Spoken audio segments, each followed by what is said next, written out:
Any.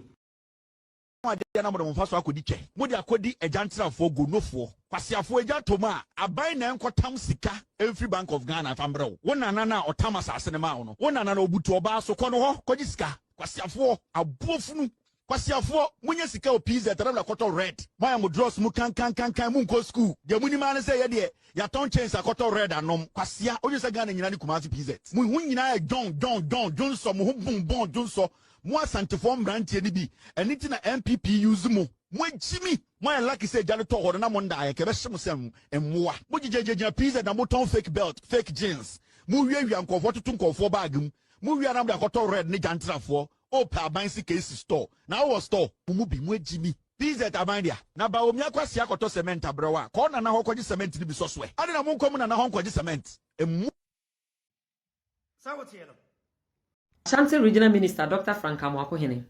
We ye minwe kuma minimu Asanteman pompa. O bra penny dada les me na ye adwuma bebre ti asema wo sister penny me be ka kire wi. Memma ne nya wadwen se position na ye dia ma osa Ashanti Regional Minister no o de ba be ye bibia ma na so Asanteman yani. Bibie ni wa wo be ye omo fe. Bibie ni wa wo be ye omo be pe wasem. A ebe so wo mani ama o ma dɔw omuntumi no omuntumi mpe wasem. Omuntimi nye cheso wo bibia entimi nye omo fe because party na wo belong no e omo chiwade e omo tamfo de omo mpedo no ti de wo beye bie ni wo be ye omo fe wo ye kontonchi de hia wo ya Asante ni mapa wonim de meka no wo nana no omu bu beto ho se Asante nkai ne se bi omu nyimi ye bi ko omu ndim Asante no omu bu be no to se Asante nkai enti wo aba na de wo betu bi ne ye de wo ntubi no so relax because the emima hu Asante ne say wo do mo party MPP ni chempuntuo wo do MPP ni party adekodia potia NDC benya free tribal politics mo no we are yet to see and check cra na Asante for na ye Ghana nyina problems because na Asante akoto aba akoyi MPP ene na Kufuado nti na Asante nyina na ye Ghana a problem ema NDC ekotale Kevin Taylor chi ebo ne chi dom sponsor no etua ne ka ema ne be ti atani egu Asante so ma ne be didi Asante fo atem didi otumfo atem said de ono ankasa pe bia NDC for huhu problem bia obi ntimi nka nchem se na nya NDC for na ta Kevin Taylor chi adentina na anu ya Kevin Taylor ba Ghana na all enjoy national security protection. With all due respect, what brakunyano form? I know some people will not be happy, but I've stated my reasons why Otumfo Egua Santimainimas. These things Otumfo is doing, it has shown that the Ashanti kingdom does not deserve any respect again. Matina manipulate more respect, so yani ever respect him. We are not going to show respect to anybody else again. Mona maso suman kwasi asem we nyine Ghana. Ya Asante for ya mwa. Ya Asante for ya kwasi afo. Ye buya nimtia, de bia ni ye buya nimtia, na ye jimi nti ne ho na nipa ho kire no. Ya Asante for ya mwa. Iti de bia ye nim nyanza se ye be kasa manyoma asesa. Pejiro menhye bia kwasi ampanyi. Ade na mu lower this kind of thing, sir. Ade na mu lower to me, sir. Ade mama to me anim gu asesa. Ade nyampo se nipa be ya onana biem. Ohuni fa so biem.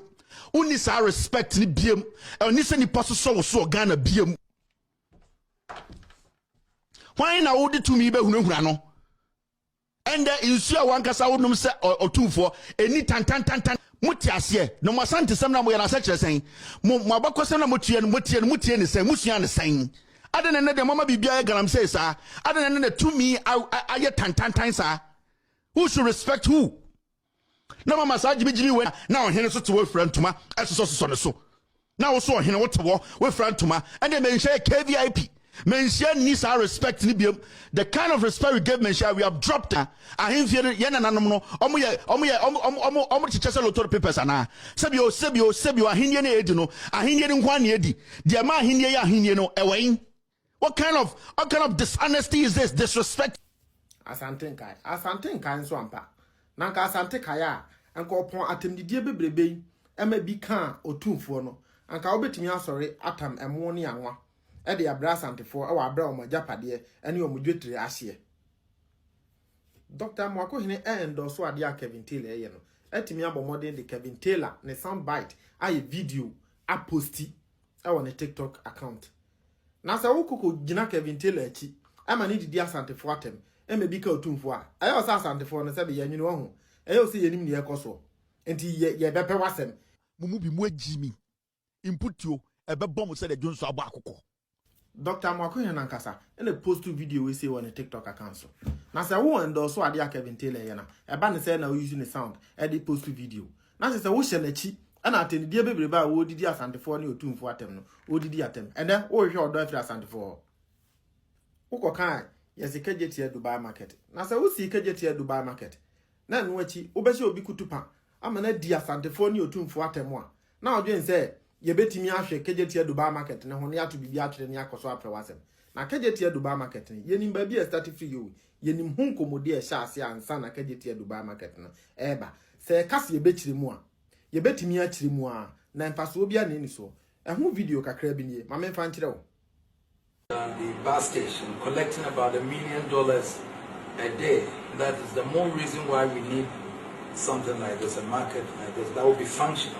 And at the same time be of benefit in terms of the commercial potential of this with its construction contractor and 11-member stakeholder delegation, including 3 NPP MPs and some market leaders, traveled to Brazil to see a prototype market and other projects undertaken by the company.